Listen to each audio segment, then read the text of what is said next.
Sunog milamoy sa usa ka lawak sa ringan sa Labangon. Laing sunog mipatay sa usa ka lolo sa lungsod sa Sibunga. Samtang bodega sa mga construction material sa Mandaue naog daw sab. Magtiayong drug pusher sa bukirang barangay sa Dakbayan sa Subo nasikop sa bypass operation. 13 anyos patay human maigo sa kinumo sa hinggalang gikaduwa og sinukmagay. Bagong merkado publiko sa lungsod sa Minganilla gibuksan karong adlaw. Pipila ka manindahay nagmagahi sa paghawa gani nag-prayer vigil pa kagabi.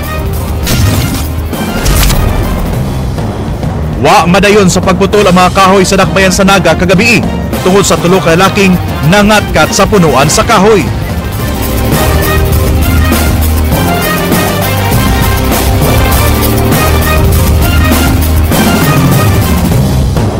May hapon Sugbo, Kabisayan, aniya na ang mga balita uban ang kinitibuk ang pwersa sa News 5 Cebu karong adlaw Biyernes petsa 8 sa buwan sa Agosto tuig 2014. Ako si Glenn Soco. Inyo sa ming madungog sa mo ka sa Radyo 5 101.9 News FM alang sa mas komprehensibong impormasyon. Ako si Georgia Herrera. Attorney Georgia, dunay dakong sunog nga nahitabo sa Dakbayan sa Mandaue kaganina. Mao ba? Gisaka sa Task Force Bravo ang nahitabong sunog sa Dakbayan sa Mandaue kaganihang udto din usa ka dakong bodega sa mga construction materials ang gikaon sa kayo. Nakan-ano sab atol sa sunog ang usa ka 4-door apartment building kasamtang pang nag-imbestigar ang kabomberohan bahin sa maong sunog. Jinky Bargio, Sugindimi. Daling miulbo ang kayo dinhi sa usa ka bodega sa mga construction materials sa Sitio Superior, Barangay Look, Syudad sa Mandaue, alas 12:05 kaganihang udto. Tungod sa kadako sa kayo, giisa sa Task Force Bravo ang maong sunog. Ang bodega sa GB Junicia Marketing mo'y gilamoy sa kayo nga gituuhang nagsugod sa generator set. Aron kapugngan ang pagdako sa kayo, gimaso sa mga residente ang usa ka bahin sa firewall, din gitabangan nila og pagawas kining mga PVC pipe og screen aron di makadako ang kayo. Nakakuan lang kay pagtawag nila dako na gyud guys tanan. Unya involved man guni ko ng mga naman tay mga flammable materials sulod sa kuan sa bodega sa ilahang establishment. So mo nang lisod pod og kuan, galisod ta og pawang pod. Kilid sa maong bodega ang gatusan ka mga panimay nga ginama sa light materials. Bisan ugwa pa mikatap ang kayo sa residential area, pinaagi sa tabang sa firewall, sinang nida kuyog ang uban pa niyang silingan nang hakot na sa ilang mga gamit. Oh, gisipti ang uban nun, hibilin pa ma'am. Papadito ka na naman kayo diha sa luyo sa mua. Nana diha sa saratan. Gikatahong dunay natanggong sod sa maong bodega. Apan natra pero tulo ka buok niya nakagawas ra. Mga bata pa kuno. Nakuha ra nagagawas ra. Sa pagkakaroon ng report wala pa casualty. Nagpadayon pang investigasyon ning kasampangan sa kabomberohan sa Mandaue. Gawas sa bodega, usa ka 4-door apartment ang partially burned. Inigsuod na to, maglisod gyud kanang agi.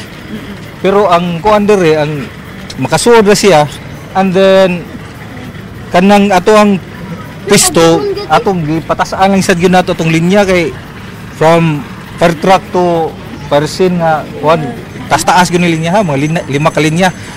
Jinky Bargio, News 5. Classroom sa Don Sergio Osmeña Memorial National High School nga gihimong stockroom sa mga props nasunog tungod sa nagwelding duol niini. Ryan Sorote, Suginlimi.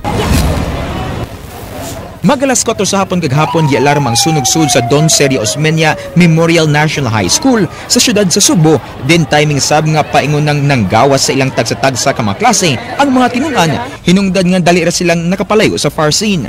Makita ning amateur video ang pag-ulbo sa sunog sa usa sa mga abandonadong classroom sa sudlon nga bahin sa maong tunghaan. May nalanggani kay distansya sa ubang mga classrooms ang nasunog og doon na pagid kini taas nga firewall nga mi-isolate sa sunog.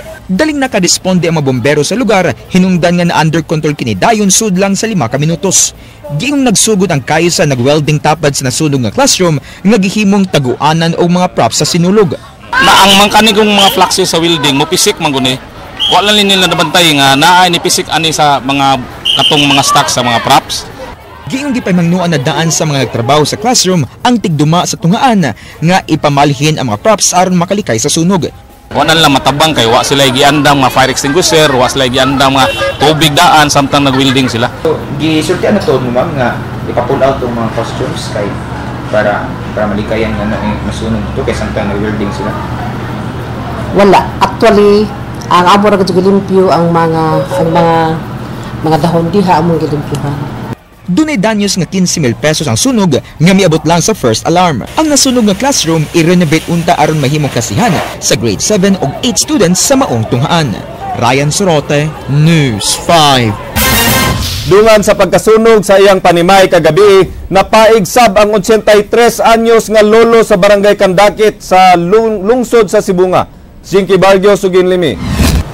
Sa hulagway nga kuha sa kabomberohan sa Sibunga, makita ang napaig nga patayng lawas sa 83 anyos nga si Wellington Lopez Sr. dihang nasunog ang iyang Pinoy-anan alas 10 kagabi. Matod sa usa sa mga apos sa namatay, nga sayo silang nangatog kagabi ug mao na lang ang ilang namatan ang syagit sa mga tao. Paggawas na ko, hindi, dako na kay sunog. Gamay, niya kay gingon ko no, mura ko no, gadao pa ko no. Dali kay ni katay ko no.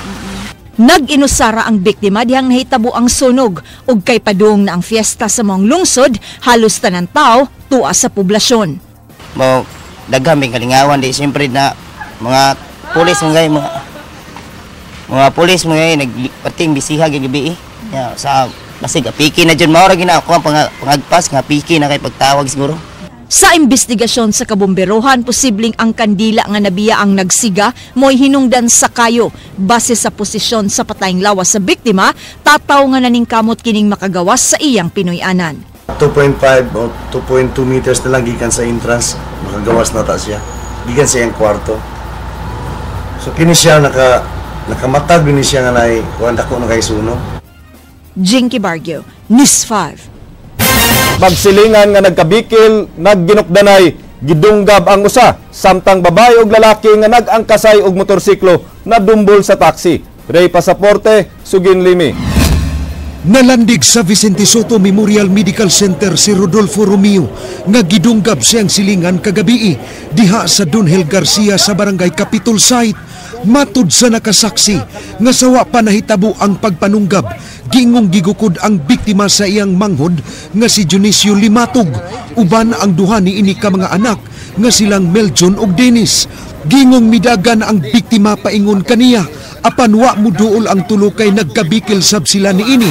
Human gibirahan kaniya to ang iyang anak. Nahibong lang ko kanang gadagdan na sila upat. Ya kanaingan lag Pedro, mo na dilang gigukod.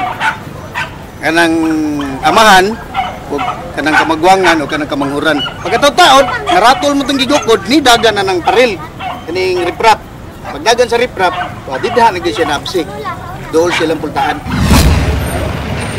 Pasado alas 11 kagabi idini sa Eskina Banawa sa Barangay Guadalupe, nagsandig pa sa gater kining lalaki ug babae nga nangaangol human midumbol sa taksi ang ilang gisakyang motorsiklo.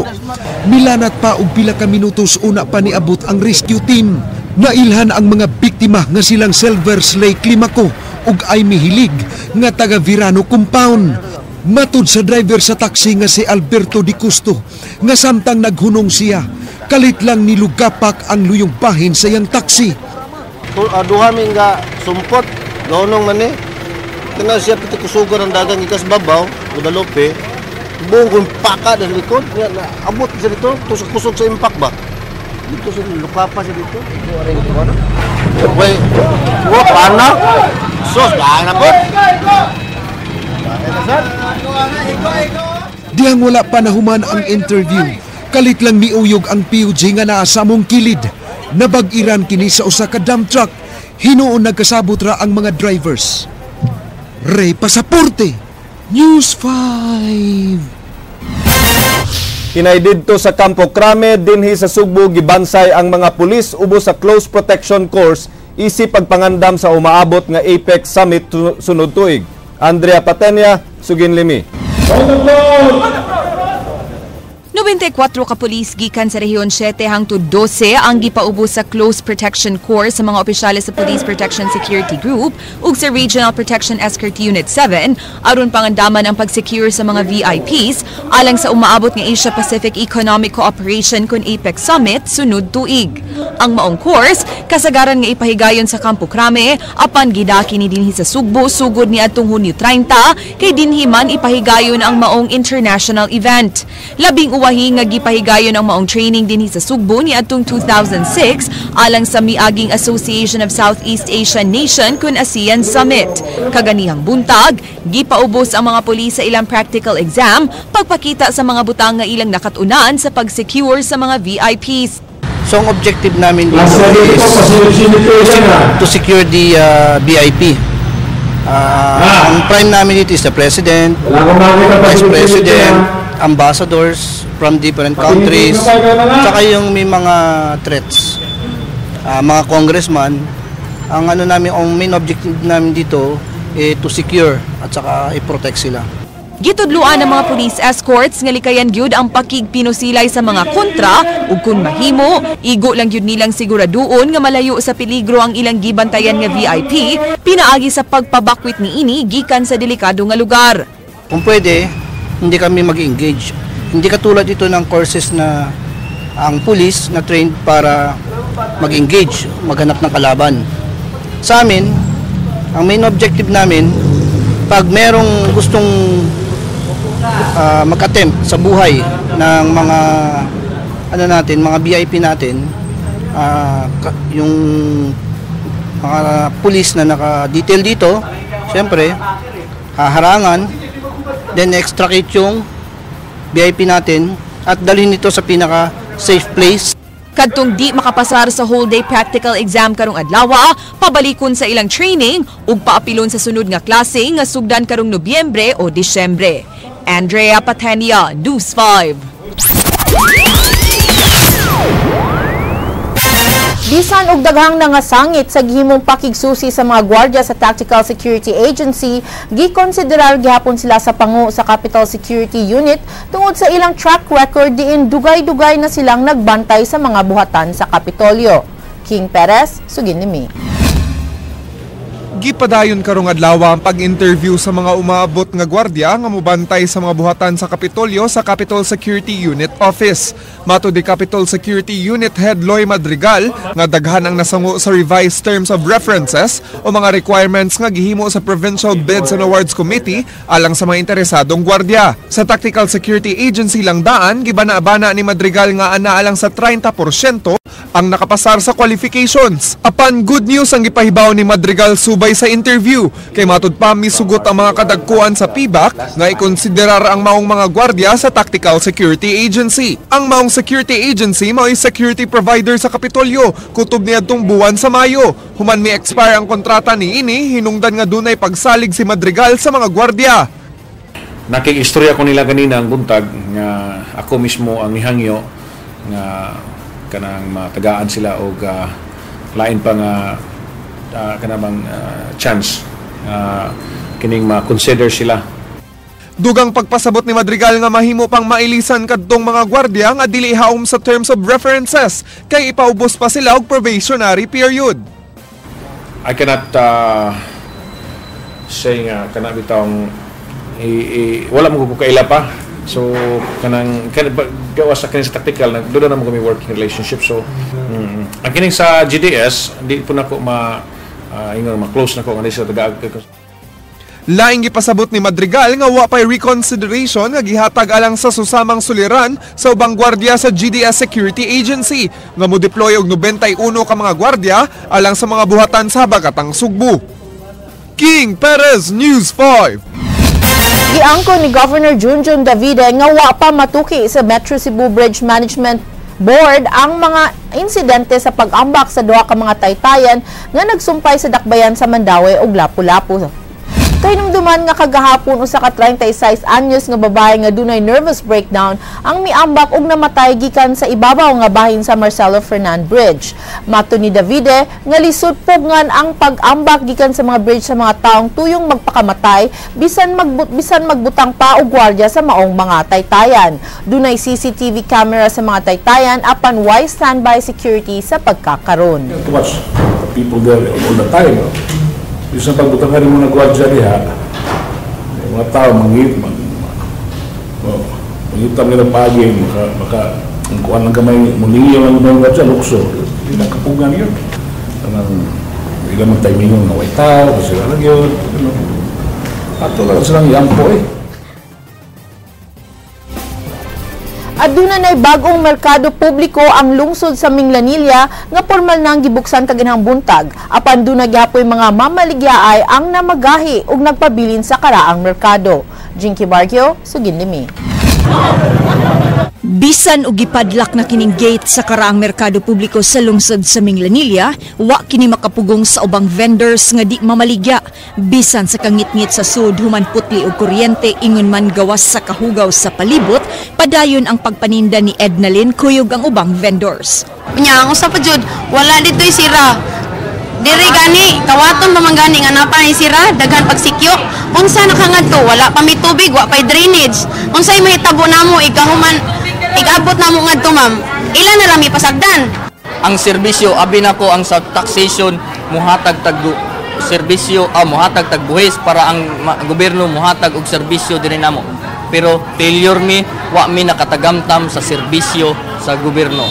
Ang ubang vendors din hinanangatog sa ilang stalls. Sa laing entrance sa merkado, dunay mga pulis nga gibutang aron pagsiguro nga way kasamok nga mutumaw. Naarog mi diri ma'am, permanente na sa mi diri amo sa ni sa nang biyamin tras ang sitwasyon dili pa kayo ko at clear.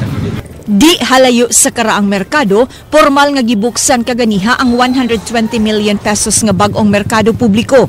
Uyon ra si Alona sa bag-o nilang gibalhinan. Nya bako sa man ta dito. Gawot dito nya magprotesta ta. Ay support lang ta sa atong merkado diri ko.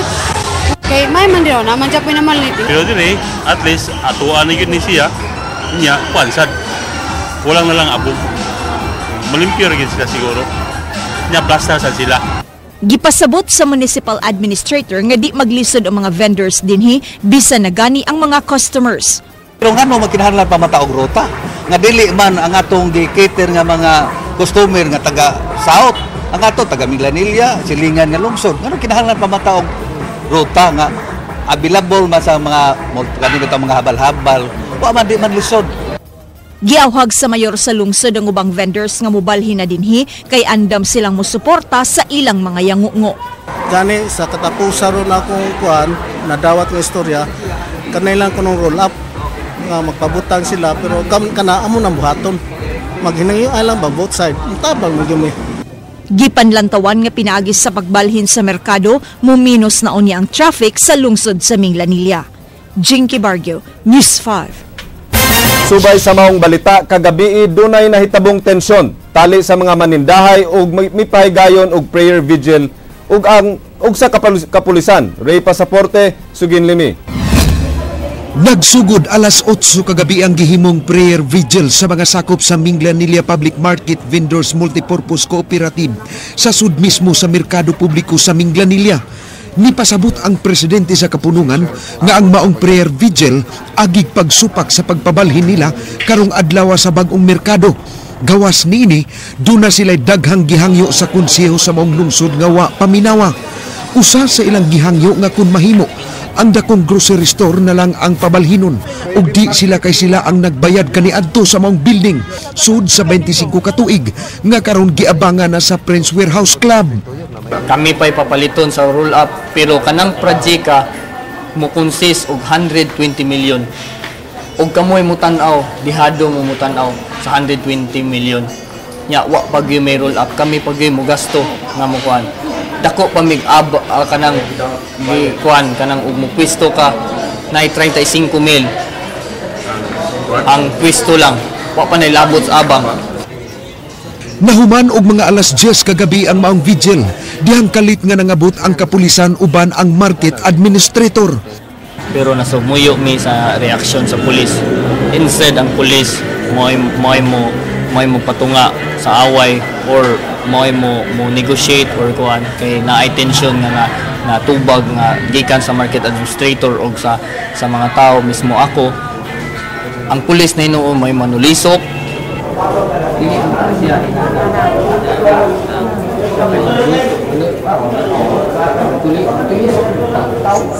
Sa nakuhang video sa usa sa mga manindahay atol sa nahimong tensyon, makita kining pulis nga daw nanghawd sa mga manindahay.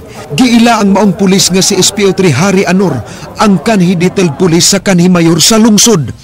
Gawas sa gihimo ni Anor ngadto kanila, gisaway sab ni De Los Reyes nga way nahimo ang hepe sa pulis nga nakita sa video nga naghakos samtang nagtan-aw lang sa nahitabo. Sato pa pulisya ang among katungod iyang pugngan pagpadayag namo sa kuan. Makita niyo sa video nga siya may agresibo, instead siya mo kuan sa tensyon. Mao na ang pari nga iyang giinsulto, iyang gitulisok. Mao na kuan. Ako pang kuan nga ang mga tao niingon nagainom sila gikan just gawas nga kuan. Ang akong pangutana nganong ni alaw ang hipe sa atubangan nga mabuhat siya ram pulis nga ni haras namo nga kuan. Wa makuha isa lang habig ang hepe ug ang pulis nga naa sa video. Bisan pa man sa pagsupak sa kadaghanan, dunay pipilangan nga ngadlawon sa bag-ong merkado nga nagpahiluna sa ilang mga tinda. Sa tanaw ni mo dire sa kining bag-ong pwesto makakuan ka mo, mahalinan ka mo ani. Di pod ko kasiguro pero kuan ba og tanaw ng palibot murag naapay posibilidad nga murag mahalinan ra sad. Pero sa pagkarong bag-o pa, dili pa. Kay di pa man makatuod ang ubang mga customer. Ray Pasaporte, News 5. Napagan sa away sa mga barangay official sa Sambag 1, Dakbayan sa Sugbo ang mga empleyado kay wa na sila masweldohi sud sa 3 ka buwan. Wa na say kuryente ug tubig ang ilang barangay hall sud na sad sa 1 ka buwan. Leslie Caminade Vistil, Sugin Limi. Naputlan sa kuryente sud na sa 1 ka buwan ang barangay hall sa Sambag 1 tungod sa namugnang miscommunication tali sa kapitan ug mga konsihal. Inay computer units, typewriter na lang ang gigamit sa mga trabahante niini sa pag-release og certification. Gymnasium wa na kuryente, ang health center wa na kuryente, ang daycare wa na kuryente, pakapinan pangaway tubig. So kamutanan walay kuryente, sir? Practically ka nang karwagod. Wagi kuryente, total yun. Expected ganyan, next week, ang telepono na sa Portland, tubig. Nagkigtagbo si Acting Mayor Edgar Labella sa mga opisyalis sa mga barangay, apan wa gyud sila magkasinabot, hinungdan nga mitingon na sab sila og usab. Tingong nga unta ni Labella nga di masagulag pamulitika ang pagserbisyo sa katawhan. I have called both parties, the captain, elected barangay captain, and the members of the council. And in fact, I made an admonition that they should put their acts together because they are elected by the people to serve the entire constituency of Sambag 1. Naalaot ang mga trabahante sa mong barangay kay gawas nga way kuryente ug tubig silang barangay hall, wa na sab sila masweldohi sud na sa 3 ka buwan. Sa doon sa problema ron, kami tanan gikas kapitan daw sa katapusan sweeper way sweldo, so good me. Nasayran nga wa magkauyon ang mga barangay opisyales tungod sa ibutang untang tresurera sa kapitan, diin gingong 5 ka konsehal ang di gustong si Connie Abella ang mahimong treasurer sa ilang barangay. Leslie Caminade Vistil, News 5.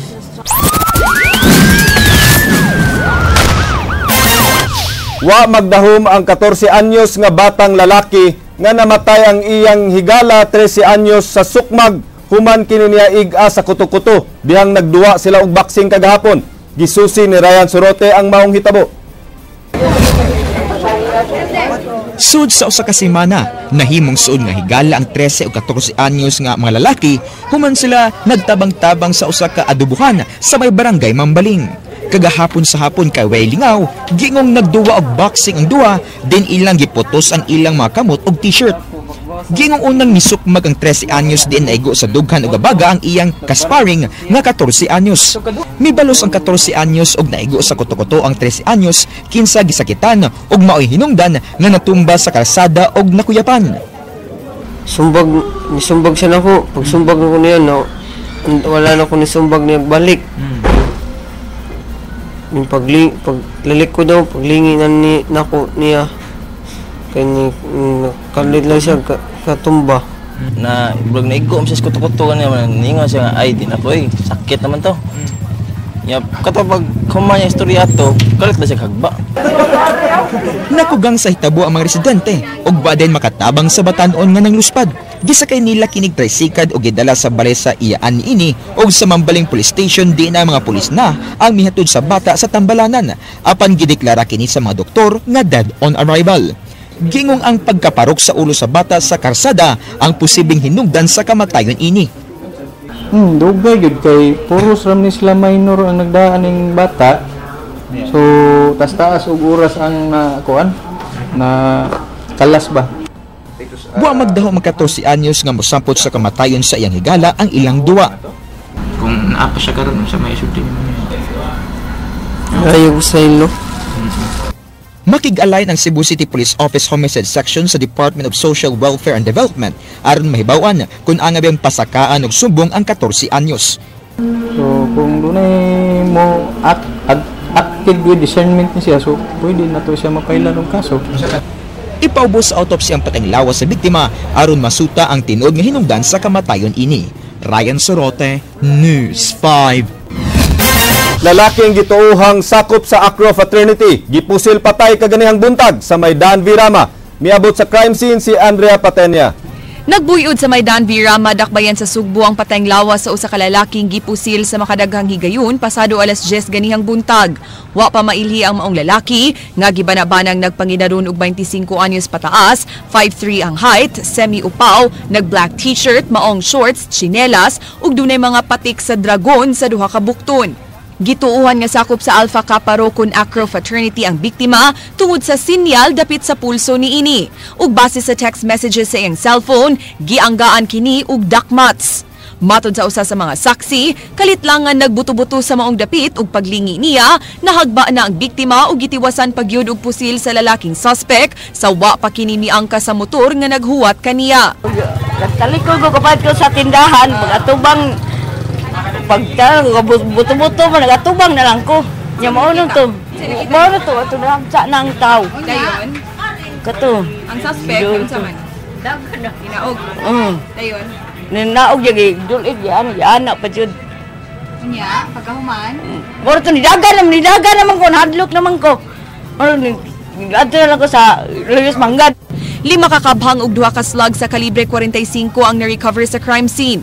Sa pag-inspeksyon sa homicide police sa cellphone sa biktima, nabasahan ang usa ka text message diin gipahibaw kini sa tawo nga iya untag kakita nga di mulaho sa Bethel Church sa Maydan B. Rodriguez kay giatngan siya sa maong dapit. Ang sulti dito nga ayaw dito sa kuan gaw kay ang kuan dito Bethel Church na diha. Lahat gamay pa ari ko na dapita kay Murding sa kuan na ako na murag gobyerno ana murag gito siya. Punti sa text ba na gobyerno. Gitun-an pa karon sa kapulisan kung drug-related ba ang maong krimen o tungod sa away sa mga fraternities. Kahinumduman nga karong adlaw, gisaulog ang ika-41 nga anibersaryo sa Acro Fraternity. Andrea Patenya, News 5. Gipahinumduman ni Police Senior Superintendent Erson Digal, hepe sa Regional Operations and Plans Division 7, kadtong mga gustong mukuha og license to own and possess firearm sa pag-andam sa tanan nilang requirements. Kay mubalik dinhi sa Sugbo ang mga opisyales sa Camp Crame alang sa laing hugna sa firearms license caravan karong Agosto 14 hangtod 16. Kahinumduman nga sa unang caravan ni adtong miaging buwan, daghan ang wa nakahuman sa paglukat sa lisensya kay wa pa manggawas ang resulta sa ilang drug test ug neuro exam. Giawhag katong nakakuha na sa ilang results sa pagtigom na sa tanan nilang requirements aron igo na lang kining isumite karong Huwebes ug kuhaan dayon sila hulagway alang sa ilang lisensya. Giawhag sab katong wa pa naka-neuro exam ug drug test sa pagdangop sa crime lab karon aron di na kinahanglan pag mudungan sa daghang tao atol sa caravan. We are given 1 month after the caravan at least ma-process na to ilang mga papilis and then we will receive the complete documents, then mapicturean na to sila for LTAP transaction matagaan na sila na complete na sila, and then they can file the renewal for their firearms licenses kung daghan na silang armas, and then or either katong wala kay mga armas na nasa sila LTAP, pwede sila mapalit og armas. Di makalingkawa sa kasong pagpangawat ang usa ka batanong katabang kinsa miunay og kawat sa mga alahas sa iyang amo nga nagkantidad og 20 milyones pesos. Andrea Patenya, Sugin Limi. Nagmahay ang 20 anyos nga si Ninya, humandak pa kay nangawat og alahas sa iyang amo nga mobalor og 1 milyon ka pesos. Iyang gikawatan si Attorney Tercel Mercado Gepard, ang 5th placer sa miaging bar exams. 2 ka buwan nang nagtrabaho si Ninya isip katabang sa panimay sa mga Gepard sa usa ka pribadong subdivision sa Barangay Banilad. Giangko ni Ninya ang krimen ug miingon nga natinta lang gyud siya sa pagkuha sa unom ka singsing ug usa ka kwenta sa kwarto sa iyang amo samtang nang limpyo. Giingong nagalgal ra sab siya sa iyang amiga sa pagbuhat sa krimen. How good aga ko ato sa matinoon. Ngano nabuhat nito mo? Natinta ra gyud ko sa barkada ug kanang problema sad ba sa pamilya. Wa ka maiko nga imong kaugalingong amo imong giunay. Mahal lagi ko niya. Murag na yung miso sa kong ito, blanco sa kuwato nga. Murag na yung nagtok mo na, buhato na siya. Kay dugay nang nagtrabaho sa panimay sa mga Gepard ang amahan sa suspect, gitabangan na lang ni ini ang iyang amo sa pagtultul sa iyang anak, nga dito na mipuyo sa balay sa iyang amiga sa Barangay Pulpugan sa lungsod sa Konsolasyon. Ang amahan ani mo is karaan nila yung sinaligan sa amahan pa po atong Attorney Mercado, kay Attorney Gepard. Sumutong murag suod sa amo. Suod kayo na kamot ang ginikanan nga kay nawa nilang anak. So, duda sila. Mato na communicate sila. Positive. Confirm. Na-recover gikan sa suspect ang upat ka mga kinawat nga singsing nga mobalor og size 100,000 pesos apan nabaligya na sa inahan sa iyang amiga ang 2 ka singsing ug kwintas sa kantidad nga 48,000 pesos. Mato ni Ninya, 25,000 pesos lang ang nakuha niya nga bahin gikan sa halin. Saan ta mo kwarta miss? Ako hindi ko sa manghud niya. Ang uban na kuan sa katong babae ba. Katong ang dili ganiha katong amiga na ba. Ngano man? Anang nagasto ra sad namo ba. Natintala jud ko sa barkada ug sa kuan problema ba. Asa nimo nagasto miss? Ana isusuroy kanang nagkatong pakuan siya sa buhok. Mga ako pasaylo ninyo ma'am sir. Padayon pang-gitrace sa kapulisan kung asa gibaligya o giprenda ang nahabiling mga alahas. Gitun-an sab nila ang posibilidad sa pagpasaka og kaso batok sa inahan sa amiga ni Ninya. Samtang tambag sa kapulisan ngadto sa mga manguha og katabang nga i-background check gyud ang tanan nga ilang ipang-hire ug ipang-lock ang mga sudanan sa ilang mga mahalong mga butang sama sa kwarta, gadgets o alahas. Dapat og kay kuan doon na may mga agency karon niya at least mo hire ka doon ay kanang siguro background check or ang kanang agency nga mo hire og mga aplikante i-require na ilag police clearance, mga clearances mga basic mga i-require gud sa mga applicant para di bitaw di sulod. Andrea Patenya, News 5.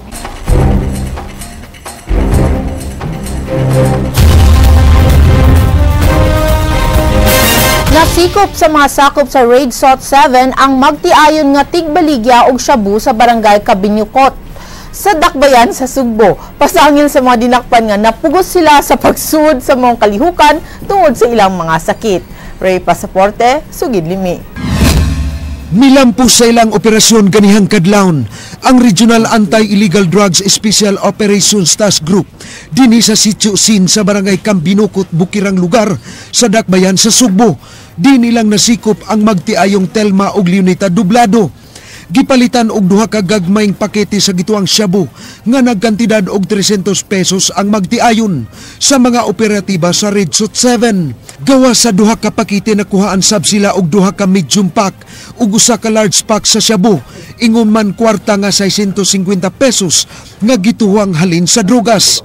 Way magtuo nga nagnegosyo ini ang magtiayon kay ang ilang plantilya mauman ay lang tindahan nga nahimutang daplin sa karsada. Miangkon ang lalaking dinakpan nga napugo sila pagsud sa maong negosyo gumikan sa panginahanglan sa kwarta kay siya iyang asawa ug kamagwangang anak dunay sakit. kuan focus mo lang kuan ito to na kuan wa man ko lang kuan kana arthritis mo kana hubag tuhod Ako ilabutan ni, ako nag-apila-pila ni negosyo. Laon niya ako negosyo. Ano sa ba yung negosyo mo? Kayang tindahan. Manundag barbecue. Wala mo magbason? Bason. Bason. Waday ka mo tambag si mo bana nga. Undang na ka? Di lang taan niya, kaya dapunon man eh. Tambagan ako sa ring kamot siya kay operahan na akong anak. Ang tutoy niya ako agwiter. Matud nilyo nito, nga karon lang si manahaghatod sa ilaha ang Shabu, apan wa kuno siya makaila sa naghatod. Dugang niya, nga klase-klase lang ang ilang customer, apan di siya mobaligya og estudyante, kay maluoy kuno siya sa mga ginikanan. Level 2 drug user. Diri sa area siya ang usa sa mga usog. We are thankful sa atong mga malupyo diri sa area kay we receive report regarding ani nga tao nga si Telma ug iyang bana engaged sa illegal activities. So probably dugay-dugay na siya nag-operate. Ako info diri nga nabaligya sila pero wako ka bantay nga naagi sila baligya. So istorya lay ako ingon man ni sila nga dig-on daw sa kapit. Amot kisa sa kapit kisa ilang protector. Wa sa mi kailag kisa ilang protector. Nasayra na ang Shabu nga gibaligya sa magtiayong dublado, gingong gikan sa barangay Pulang Bato nga kasikbit rasab sa barangay. Gibana-banang mukabat sa kapin 140,000 pesos ang balor sa nasakmit nga Shabu gikan sa magtiayon. Ray Pasaporte, News 5. Tigpayot o ginadiling droga sa barangay Teherog, subling nasikop sa kapulisan. Ryan Sorote, Sugin Limi. Subling nasikop sa kapulisan sa Dakbayan sa Sugbo ang notadong tigpayot og drogas sa Villa Gonzalo 2 barangay Tehero nga si Carlito Laborera. Milanat og usa ka buwan ang pagpanid sa kapulisan sa kalikukan ni Laborera nga usa ka level 2 drug pusher kay Yano ra kining makabaligya og 20 ngadto sa 50 gramo sa shabu matag semana. Kasagaran sa iyang mga silingan nang reklamo tungod sa iyang kalihukan og natigayon ang operasyon sa Cebu City Intelligence Branch pinagi sa text message nga nadawat sa PNP headquarters dito sa Camp Crame. So from Camp Crame gipasa ni sa region sa 7 sa PRO 7. So from PRO 7 dire na sa CID Cebu City amon ang validate niya na confirm di siya. Nakuha sa kapulisan gikan kang Laborera ang 78 ka pakete sa gituang shabu nga mobalor og 123,000 pesos, buy-bus money nga 300 pesos, halin ini sa pagpamaligya o gamit sa pagripak sa shabu. Niadto lang Hunyo, nakapiyansa si Laborera human masikop sa Waterfront Police Station tungod sa paghupot gihapon og drogas.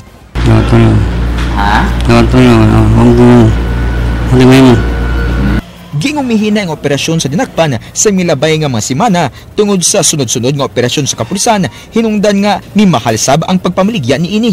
Sa pagkaron sir, dili ginapareha sa una, nag-anam ni siya kunhod. In fact, siyang level karon, gamay ni siya ang nakuha, pero during sa investigation, naghuwat pa ni siya sa mabuta nga mabot sila karon. Ryan Sorote, News 5. Dungan nga gi-surprise drug test sa City on Substance Abuse Prevention kon COSAP ang mga empleyado sa barangay Sapang Dako ug Cogon Pardo. Usa ang nagpositibo sa Sapang Dako samtang duha sa Cogon Pardo. Leslie Caminade Vestil, Sugin Limi. Wa makaligot ang kapin sa 60 ka mga empleyado sa Sapang Dako dihang gisurpresa sila og drug test kaganiha din usa dayon kanila ang nagpositibo. Pinaagi ni maong pahibaw ni Kapitana Lorna Damalirio, mitambong gyud ang tanang mga empleyado sa maong barangay. Makig-alayon si Kapitana sa COSAP aron iyang mahatagan og kahigayunan nga makatrabaho og mausab ang nagpositibong trabahante. Ming mangitag paagi sama sa uban nga mga barangay pero ako dili ko moingon nga ako siya nga kanang taktakon. Pangitaan mo paagi nga balik siya sa normal. Taliwala sa drug testing, dunay trabahanting kalit lang mikurog, gitukaran kini sa sakit niyang nerbiyos. Dili sad gyud ta mo exam pero ato iparelax. Gawas sa barangay Sapang Dako, duna sa gipahigay surprise drug test sa barangay Kugon Ramos. Diin duha ang nagpositibo, samtang 11 usab ka empleyado lakip na ang usa ka konsehal ang wa makaapil sa drug test. Sa laing bahin, gipahibaw sa COSAP nga sa 21 ka mga empleyado sa Ermita nga nagpositibo sa drogas, napuura ang milahutay ug mipaubo sa rehabilitasyon. Dili tanan mao lang nay kuano, dili tanan ang ni avail sa ato ang kuan rehab. Maghimo pa mig report ana ni Kap na mao ra ni nga mga ngalana ang nag-anha sa atong opisina. Leslie Caminada Vistil, News 5.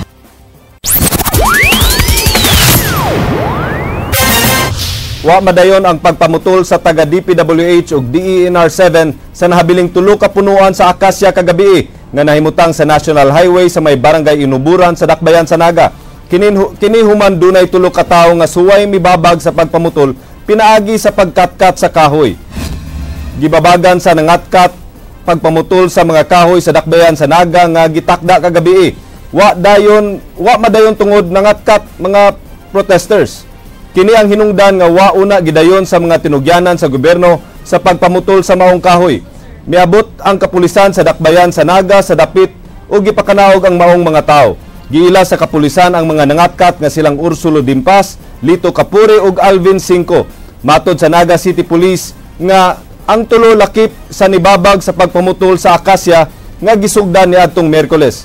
Gitakdang sugdan unta kagabi sa alas 9 hangtod kaganihang alas 3 sa kadlawon ang pagpamutol sa mga kahoy aron dili makabalda sa trapiko.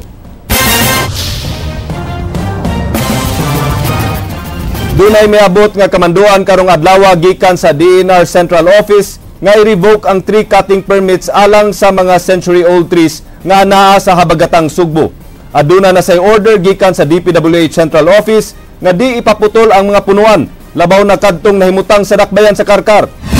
Karong hapon nakigtagbo si Governor Junjun Davide sa mga kadagkuan sa DENR7 ug DPWH7 aron klaruhon ang maong mando. Gipatawag sab ang mga bus operators ug ang VECO subay sa gisugdan nga pagputol sa 7 ka mga gabok nga punuan sa Akasya sa Dakbayan sa Naga.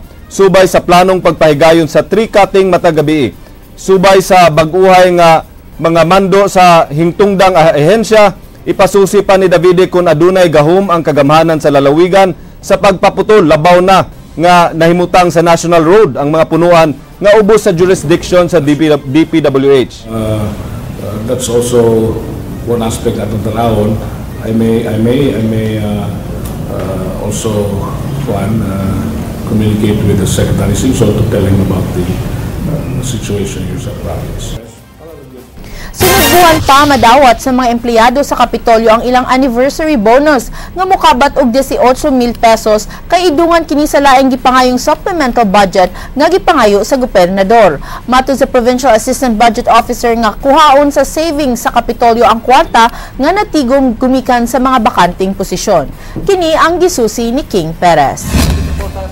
Andam na ang anniversary bonus alang sa mga empleyado sa Kapitolyo, subay sa ika-445 katuig nga kasumaran sa paggamugna sa lalawigan sa Sugbo, matud pa ni Assistant Budget Officer Danilo Rodas. 23 milyones pesos ang gigahin alang sa anniversary bonus sa libuan ka mga regular ug casual employees sa Kapitolyo nga makadawat og 15,000 pesos matag usa. Samtang laing 3,000 pesos ang madawat sa mga empleyadong nakaserbisyo sa Kapitolyo ug usa ka tuig sa wa pa ang founding anniversary. Mukabat og 4.8 million pesos ang pondong gisugdan na og process alang sa dugang bonus sa mga empleyado. More or less for parehag census ba? Okay, para for planning purposes. Para doon natin database. Di pa hinuon dayon madawat ang anniversary bonus kay iusa ang pagpangayo og gahin ini sa isugyot nga supplemental budget karong tuiga sa gobernador. Karong Setyembre gitinguhang masubmit ang supplemental budget. Gawa sa minilyon nga anniversary bonus, matud pa ni Rodas nga lakip sa gipangayuan og supplemental budget sa gobernador mao ang Rural Development Program ug himong survey sa mga kalungsuran. Kasagaran nga makuha ang parta ang savings region sa atong mga labi na sa mga vacant positions nato. Mara gani atong propar nga makuhaan. Dugang ni Rodas nga kuhaon ng kwarta alang sa supplemental budget gikan sa savings sa Kapitolyo tungod sa mga bakanting posisyon. More on karon nga atas sa mga vacant positions. Mao ni atong kasabot ba nga nanay kwarta nya wa pa man bakante pa man. So ang kwarta nga gahin na may atong ganito. Yeah. Dagan pa but we're filling them up no hira to fill up kay this position na nakita na gitan-aw sa atong review karon sa team now reviewing this. Necessary yung kayo ma-fill upan. King Perez, News 5. Gikumpirmar ni Capitol Security Unit Head Loy Madrigal nga anaa sa iyang buhatan gipa-report ang gitangtang nga pangu sa Cebu South Bus Terminal nga si Vicente de Horas. Kinisubay sa pagkasuspenso niya sa maong posisyon, human gipasangin lang nanumbag sa usa ka illegal dispatcher. Tuod man matud ni Madrigal nga subay sa investigasyon sa iyang buhatan, nahitabo ang maong pasangil isip self-defense kay gihulga na kunom kaniadto sa dispatcher si de Horas. Aniya sa ikatulong pwesto ang probinsya sa Sugbo sa listahan sa poverty magnitude tibok nasod. Mao nga dunay pundong gigahin ang Department of Budget and Management sunod tuig alang sa mga nagkadaiyang programa. King Perez, Suginlimi.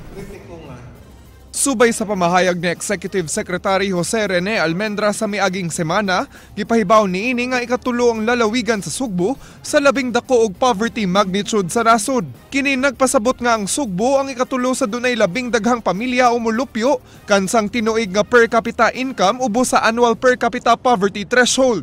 Usan niini maong tigayog sapatos nga wa kaabot og 19,000 pesos ang iyang kita sud sa usa ka tuig kay di pirmi ang iyang mga customers. Matawag man nila itong wider-wider na mag-usahay tutok andas na tinuod atong trabaho makita yun sa uban no makaingon yun sila nga ayahay ni siya o ito na ayahay kaya naglingkod pagka o tinuod ang inabuhi nagkaroon pero dili ba ingon insakto gani akong anak lima ha. Anaalang sa dulan 19,000 pesos ang annual per capita poverty threshold o ang kantidad sa kita sa usa ka tawo sa usa ka tuig isip sukdanan sa pag-ila sa kakabos sa usa ka mulupyo. Apan bisan og babaw sa poverty threshold ang kita ining manindahay, di niya matawag ang kaugalingon nga wa maglisod. Pero daghan man sa kami mga magsugid pa eskwela sa akong mama niya. Sakto ra sa jamuan at mga pero kung may kamitan lang ng eskwela, may college na, may high school. So, bayran na planda sa eskwelahan. Hinoon may ubos na sa 25.7% ang poverty magnitude sa Sugbo sukad sa tuig 2006. Gani sa gisugyot nga national budget sa Department of Budget and Management sunod tuig, mga programa o proyekto alang sa pagmeno sa poverty magnitude maigahin sa nasudnong kagamhanan dinhi sa Sugbo. Of course, yes. Usama sa itong process po sa this administration sa mga process food security nga we address the problem of poverty. Wa na matinga si Governor Junjun Davide kung ngano giila ang lalawigan sa Sugbo isip ikatulo sa adunay 12 poverty magnitude sa mga lalawigan sa nasod. Gitudlo sa gobernador ang nagkadakong populasyon isip hinungdan niini bisan pa sa padayon nga paglambo sa lalawigan sa Sugbo. Yeah, that's the irony, you know. We are progressive, no doubt about that. But Sugbo is very progressive. We are developed malamulat, pero on the other hand, doon na po yung sectors mga nagkangya po pobre. Alang sa gobernador nga gipaninguha ni ini nga maminusa ng poverty magnitude pinaagi sa mga programa sa iyang administrasyon. But we are trying our best to address this. In fact, sa mga kalungsuran, you're aware of our Farmer Scientist Training Program and our Food Security Program. King Perez, News 5. Attorney Georgia, ang probinsya sa Sugbo gyapon mo'y akong para kanako ang most progressive na province sa entire country. Well, yeah, it shows because we look at all our economy and everything else, it's doing well. May kalambuan nga tabo diri. That's true. On that note, have a good weekend. Have a good weekend, everyone. Maugkad to ang mga balita sa Aksyon Bisaya, kini si Glenn Soco. Musunod na ang Action Prime. Daghang salamat. Ako si Georgia Herrera. Bisan asa, bisan kanusa. Kapatid, kay di lang kutob sa balita, Aksyon!